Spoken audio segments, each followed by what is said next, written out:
So in this video, I'm playing Axis Empires, and we're in the summer of 1940 now. So things are getting exciting. This is the May-June turn of 1940, and we're going to start on the European map. And the Axis revealed their strategy. It is case yellow. This is the historical strategy. And Germany declares war on Belgium and Holland.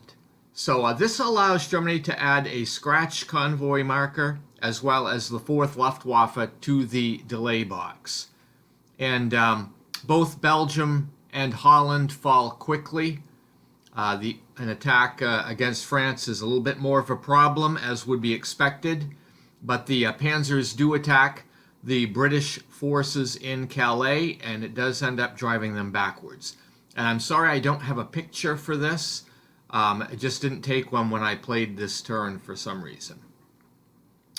Then going to the Western Allies strategy, we have the Dial plan is what they've revealed.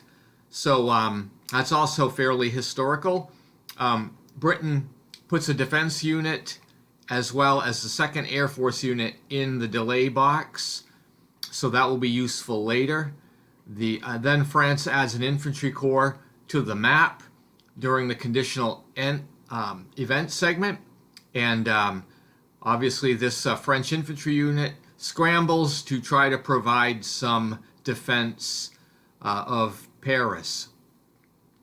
Then we go to the Soviet Union, and they play the card Demand Baltic States. So this is also following history. So the first Baltic headquarters is put in the delay box. The Soviet Union also deploys 3 infantry corps directly to the map and then applies the seeded land marker to the Baltic states. And due to the prevailing conditions, in the end, Lithuania, Estonia, and Latvia are all ceded to the Soviet Union. This was not very difficult to do in this game. So that brings the May-June 1940 turn in Europe to an end. So now we're going to go over to the Daisenso map. So the Japanese reveal their strategy is diplomatic overtures. So this is more politicking. And the results of this play is that the neutrals are pressured, but this ends up having no real effect in the game. The terrain in Kiangsu turns to mud, so the Japanese commanders decide to put off any attacks there. So it's going to be fairly quiet. We go to the Western Allies, and the United States reveals the American rearmament policy. So basically, Congress has authorized the Two Ocean Navy Act, and the United States mobilizes the Pacific Fleet, Task Force 11, and a convoy. Then the U.S. Is able to place a detachment, which they do in Davao. And the Chinese nationalists raise replacements and in the south of Kiangsu. Then we go to the Soviet portion of the turn. They play Chinese insurgency. This is just basically rolling dice to see if you get any effects from insurgent activity. And the result of the die rolls is the struggle continues, so it's basically no result. Continuing in the summer season, though, we're going to move on to the June-July 1940 turn, and to do that, we're going to go back to the European map. Again, I apologize for not having a picture of the action here in June and July of 1940, but the German panzers roll through France and they press on to Paris, which is what's going to be required for them to get the historical result. The Western Allies really don't have much that they can do, but they do try to arrange the defensive positions as much to limit losses if possible. And the Soviets have fulfilled, their event by getting all of the Baltic states to join the Soviet Union. So they're kind of just, lying in wait for the next opportunity for something to come up. But that's all that really happened on the June-July 1940 turn on the European map. So we'll go back over to the Pacific maps.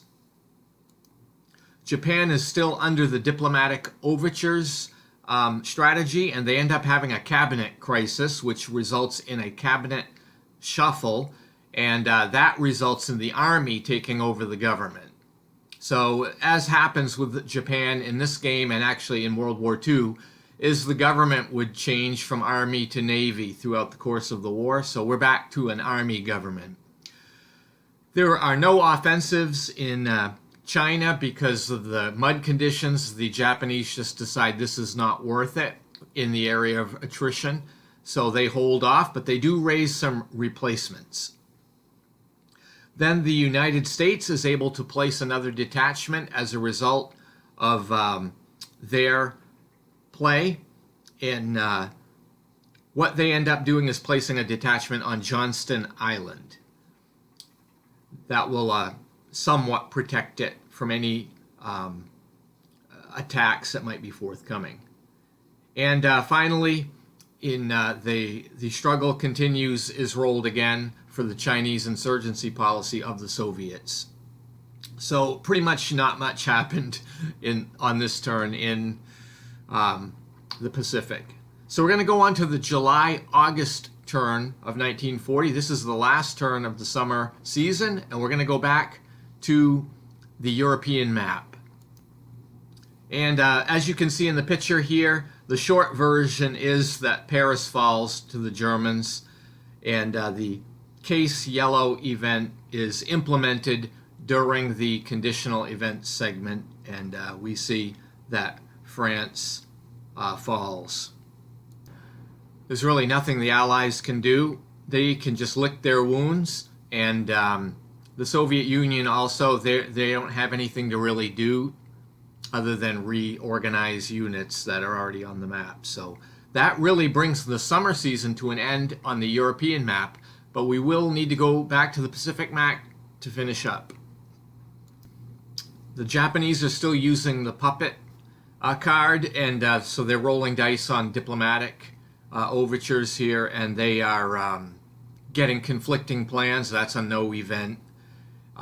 I'm imagining that the Army and the Navy are in conflict. They're infighting over the government, especially with the Army taking over. So there's mud conditions still in China and in Jiangsu. So the idea of conducting an offensive is not very desirable. So the Japanese hold off. And then the United States, during the Western Allies portion of the turn, can lay down another detachment, so they put one in Leyte in the Philippines.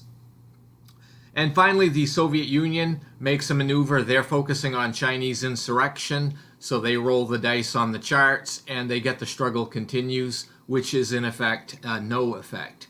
And so that was kind of a quiet summer of 1940, except for the fact that the Low Countries fell and France fell. So that was the big news of this turn, and that is what happened historically. So the game's kind of holding together fairly well. Anyway, stay tuned if you'd like to see what happens in the autumn of 1940 as I continue with this playthrough. Thanks for watching, and have a great day.